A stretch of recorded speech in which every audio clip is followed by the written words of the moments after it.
بسم اللہ الرحمن الرحیم۔ السلام علیکم دوستو، آج ہم ڈسکس کریں گے پاکستان نیوی میں بطور سیلر کی آنے والی ویکنسیز جو کہ بیچ سی 2021 ہے اس کے بارے میں۔ اس میں ہم آپ کو سب سے پہلے بتاتے چلیں کہ اس میں برانچ اور کیٹیگریز کون کون سی ہیں۔ تو سب سے پہلے ہماری نیول پولیس ہے، اس کے بعد میرینز ہیں اور شیف یعنی کہ اسٹیورڈ ہے، میوزیشین ہیں، ایم ٹی ڈی ہیں، ڈرائیورز اور سینٹری ورکر یعنی کہ خاک روب ہیں، اور پی ٹی برانچ یعنی کہ فزیکل ٹرینرز ہیں۔ تو اس میں سب سے پہلے ہم ڈسکس کرتے ہیں تعلیمی قابلیت، جو کہ برانچ وائز ہم ڈسکس کریں گے۔ تو سب سے پہلے جو نیول پولیس ہے اس کے لیے ہمیں تقریباً میٹرک سائنس اور آرٹس میں 60% مارکس ہونے چاہیے۔ اس کے بعد میرینز میں میٹرک سائنس کے ساتھ تقریباً 60% مارکس ہونے چاہیے۔ اس کے بعد جو شیف یا اسٹیورڈ ہے اس میں میٹرک سائنس یا آرٹس کے ساتھ تقریباً مجموعی طور پر 50% مارکس ہونے چاہیے۔ اس کے بعد میوزیشین ہے، اس میں ہمارے میٹرک آرٹس یا سائنس کے ساتھ تقریباً 50% مارکس ہونے چاہیے۔ اس کے علاوہ ایم ٹی ڈی یا ڈرائیور ہے جو کہ میٹرک سائنس کے ساتھ تقریباً 50% مارکس ہوں، اور موٹر کار جیپ کا ڈرائیونگ لائسنس ہونا چاہیے۔ اس کے بعد سینٹری ورکر یا خاک روب ہیں، اس کا مڈل پاس ہونا لازمی ہے۔ اور اس کے علاوہ پی ٹی برانچ یعنی کہ فزیکل ٹرینر ہے، اس کے لیے 60% مارکس ہونے چاہیے، اور کسی ایک کھیل میں مہارت رکھتا ہو یا اسکول سرٹیفکیٹ اس کا ہونا چاہیے۔ اس کے بعد ہمارا ہے کہ عمر 1 نومبر 2021 تک کتنی ہونی چاہیے، اور ازواجی حیثیت اور قد ہے۔ تو نیوی میں تقریباً آپ کی عمر 16 سے 20 سال ہونی چاہیے، اور غیر شادی شدہ ہونا لازمی ہے، اور 5 فٹ 7 انچ قد ہونا چاہیے۔ اس کے بعد میرینز میں 17 سے 21 سال تک عمر ہونی چاہیے، اور غیر شادی شدہ ہونا لازمی ہے، اور تقریباً 5 فٹ 6 انچ قد ہونا لازمی ہے۔ اس کے بعد اسٹیورڈ میں جو کہ میل فیمیل دونوں اپلائی کر سکتی ہیں، تو اس میں 5 فٹ 4 انچ قد ہونا چاہیے، اور جو فیمیلز ہیں ان کا تقریباً 5 فٹ قد ہونا چاہیے، جو یہاں مینشن نہیں ہے۔ اور میوزیشین کے لیے تقریباً 5 فٹ 7 انچ قد ہونا چاہیے، ایم ٹی ڈی کے لیے 5 فٹ 4 انچ قد ہونا چاہیے، اور سینٹری ورکر کے لیے بھی 5 فٹ 4 انچ قد ہونا چاہیے۔ اس کے بعد پی ٹی برانچ یعنی کہ فزیکل ٹرینر کے لیے تقریباً 5 فٹ اور 6 انچ قد ہونا چاہیے، یا 5.5 فٹ بھی چل جائے گا۔ اس کے بعد اس میں ہم دیکھتے ہیں کہ رجسٹریشن کب سے کب تک ہے۔ تو تقریباً 9 مئی سے 22 مئی تک رجسٹریشن ہوگی، لیکن آپ کو میں ایک مشورہ دے دوں کہ آپ نے لاسٹ ڈیٹ کا انتظار نہیں کرنا۔ کچھ لوگ لاسٹ ڈیٹ کے چکر میں پڑے رہتے ہیں، اور اینڈ پہ ویب سائٹ وغیرہ ہیوی ہو جاتی ہے، اوپن ہی نہیں ہوتی، تو اس کو کافی مسئلے دشوار آتے ہیں۔ تو آپ ایک کام کریں، تقریباً 9 10 11 تک نا آپ اپلائی کر دیں، اور اس میں جو ہمارے امیدوار ہیں وہ آن لائن ہی اپلائی کریں گے۔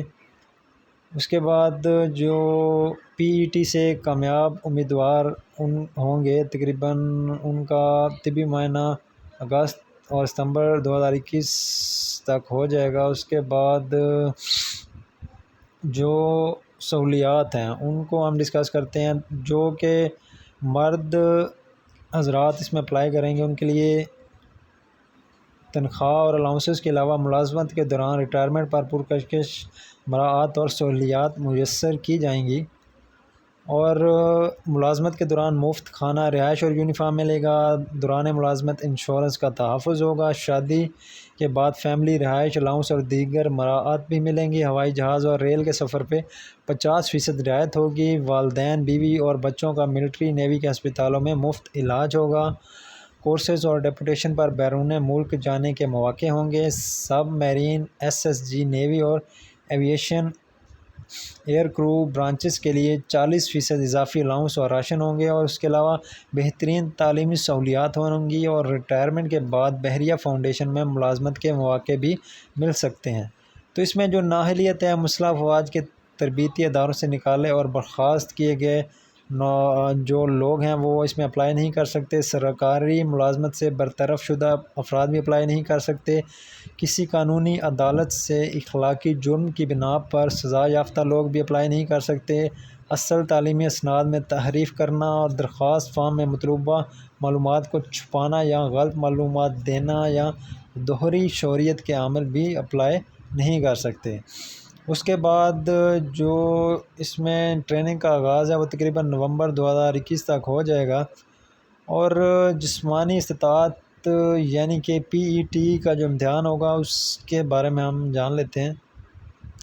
تو جو PTI ہے اس کے لیے تقریباً 2.5 کلومیٹر دوڑ ہوگی 12.45 منٹ میں، اور 15 مرتبہ پش اپس کرنے ہیں 2 منٹ میں، 15 مرتبہ سٹ اپس کرنے ہیں 2 منٹ میں، اور 4 مرتبہ چین اپس کرنے ہیں 2 منٹس میں۔ اس کے علاوہ جو باقی کیٹیگریز ہیں یعنی کہ نیول پولیس اسٹیورڈ وغیرہ ان کے لیے 1.6 کلومیٹر دوڑ ہوگی 8 منٹ میں، 15 پش اپ اور 15 سٹ اپس ہوں گے 2 منٹ میں، اور 4 مرتبہ چین اپس کرنے ہوں گے 2 منٹ میں۔ تو یہ معلومات میرے خیال میں کافی ہے۔ اگر اس کے علاوہ بھی آپ کو کوئی مسئلہ ہے تو وہ آپ پوچھ سکتے ہیں، اور ہمارا یہ اس میں ریلیکسیشن کا ایک کالم دیا گیا تھا اس کے بارے میں ہم ڈسکس کر لیتے ہیں۔ جو شہیدوں کے بیٹے ہوں گے نیول پرسنل، مطلب کہ جو پاکستان نیوی میں جاب کرتے ہوئے یونیفارم پرسنز شہید ہوئے ہیں ان کے لیے، مطلب ان کے بیٹوں کے لیے میٹرک مارکس میں 15% رعایت ہے، اور عمر کی بالائی حد میں تقریباً 2 سال کی رعایت ہے۔ اس کے علاوہ جو نیوی کے سرونگ پرسنز ہیں یونیفارم والے ان کے لیے میٹرک مارکس پہ 5% رعایت ہے اور 1 سال ایج ریلیکسیشن ہے۔ اس کے علاوہ سندھی، بلوچی اور آزاد کشمیر کے دور دراز علاقے کے جو لوگ ہیں ان کے لیے، اور فاٹا پاٹا اور گلگت بلتستان والے لوگوں کے لیے 15% نمبروں کی رعایت ہے، اور 1 سال کی ان کے لیے ایج ریلیکسیشن ہے، مطلب کہ عمر میں بھی 1 سال کی ان کو رعایت دی جائے گی۔ اب تک کے لیے اتنا ہی، اللہ حافظ۔